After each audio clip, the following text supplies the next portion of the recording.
Hi guys, how are you all today morning? Good morning.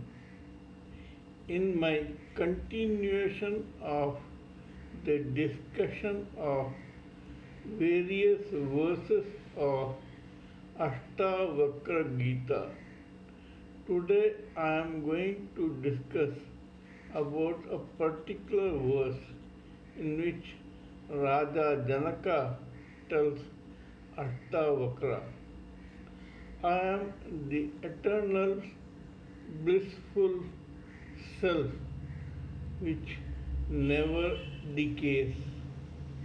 It is eternal even when everything is destroyed from Lord Brahma to the last blade of grass. I still remain as the self, the eternal life and eternal light. What does this mean? According to our Hindu scriptures, initially, when nothing was in existence, there were only two things. One was the Supreme Lord, and the other was a mode of matter which was called Mahatattva. After Brahma meditated on Lord for ages, Lord decided to give Brahma the permission to use this particular Mahatattva or mode of matter to create universe. Hence, here Lord Brahma sat on a lotus in the center of Lord's navel on the lotus stem, and then he decided to work on Mahatattva to create universes, planets, galaxies, comets, and other things. Every planet, whether we know it or not, has some sort of life in it. We from the earth may not be aware of it, but that does not mean that life does not exist there. Here Lord Janaka says, I am the self, that is, the self which allowed Brahma to create universes from the Mahatattva. Even this Mahatattva is a mass of energy. Lord Krishna has openly declared, the soul is my superior energy and the body mind complex and the material world is my inferior energy. God is the eternal flame and soul is a spark from that flame. As long as the spark remains with the eternal flame, it is happy. But due to some ego, the soul, on coming to know that matter is inferior to it, tries to lord it over the material mass, the Mahatattva. And here soul makes a mistake. Lord declared right in advance, the soul is the superior energy, but the material world is my inferior energy.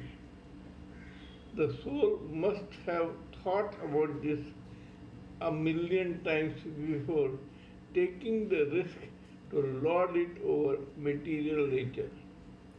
Material nature is inferior energy of Lord, but that does not mean that the spark, the soul, has the required capacity to control or rule over material nature.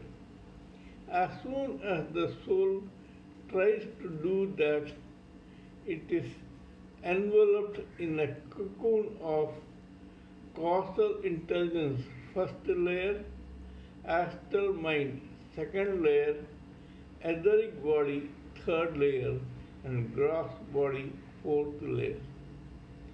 It has been told that a soul is consisting of a mind body complex when it is in the material world.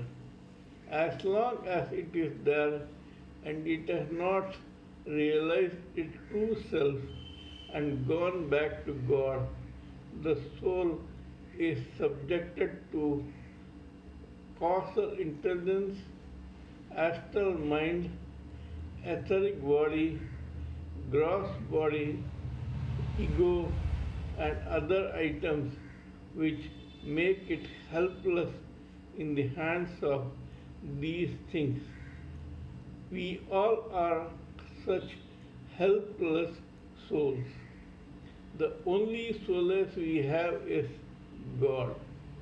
We must unashamedly say sorry to God, surrender ourselves unconditionally to God, accept His extraordinary greatness, request Him that from now on we should come here only to complete God's assignment and to go back as soon as the work is over.